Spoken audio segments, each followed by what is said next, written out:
नहमदुहु व नसल्ली अला रसूलिहिल करीम।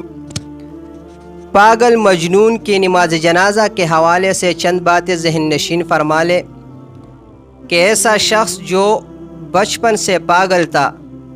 और बुलूग़ के बाद भी वो पागल ही रहा और इसी हालत में उसकी मौत वाक़या हो गई, तो ऐसे शख्स और ऐसे पागल की नमाज जनाजा उसी तरह अदा की जाएगी जिस तरह एक बच्चे की नमाज जनाजा अदा होती है। यानी वही दुआ जो बच्चे के लिए पढ़ी जाती है वही दुआ इस मजनून के लिए भी आखिरी तकबीर में पढ़ी जाएगी। तो इस पागल और बच्चे की नमाज जनाजा एक ही तरह होगी। और अगर मजनून ऐसा है कि बचपन से पागल था, फिर बुलूग़ के बाद इसको सेहत मिल गई, या बचपन से ठीक था फिर बुलूगत के बाद भी कुछ अरसा ठीक था और फिर बुलूगत के बाद वो पागल हो गया,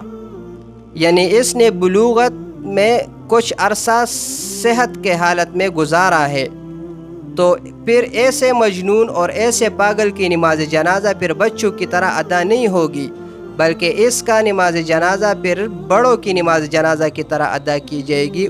इसके लिए फिर वही दुआ पढ़ी जाएगी नमाज जनाजा में जो बड़ों के लिए पढ़ी जाती है। तो ये एक अहम मसला है। अक्सर हमारे इलाकों में कोई पागल मजनून फौत हो जाता है, तो ऐसे पागल के लिए जो बचपन से या पैदाइशी तौर पर या बुलूग़ से पहले पागल हुआ है और बुलूग़ के बाद भी वो सेहतयाब नहीं हुआ और पागल की हालत में इसी तरह फौत हो गया, तो उसके लिए अगर वो बालिग़ है तो हमें अक्सर मालूम नहीं होता और वही दुआ लोग पढ़ते हैं जो एक बड़े के लिए। तो लोग ये देखते हैं कि यार ये तो बड़ा है, बालिग़ आदमी है इसके लिए, लेकिन इसमें यह मसला याद रखना चाहिए कि ये क्या है, बचपन से पागल था और आखिर मौत तक बेशक ये बालिग़ है, लेकिन इसकी मौत से बचपन से मौत तक का जो अरसा है इसमें इसको कभी भी सेहत नसीब नहीं हुई थी। बुलूगत के हालत में इसने सेहत में थोड़ा सा वक्त भी नहीं गुजारा, तो ऐसे पागल के लिए फिर बच्चों वाली दुआ पढ़ी जाएगी। और ऐसा पागल जिसको सेहत के हालत में कुछ ना कुछ फाका हुआ था, कुछ ना कुछ सेहतयाब हुआ था, या बचपन से पैदाइशी तौर पर पागल नहीं था बल्कि